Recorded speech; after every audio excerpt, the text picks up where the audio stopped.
Hi, my name's Tyler Natz, Application Engineer at 3M, here talking about what abrasive products we're going to be using here on the Lincoln OmniClean system.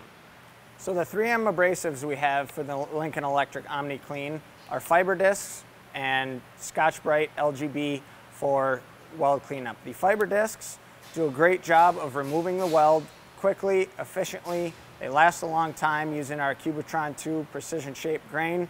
The Scotch-Brite LGB does a really good job of cleaning up any little leftover weld and making a great finish for the painting process if your part needs it.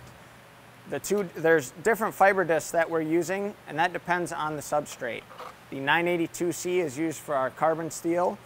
987C, with the grinding aid, is used for stainless steel and aluminum applications.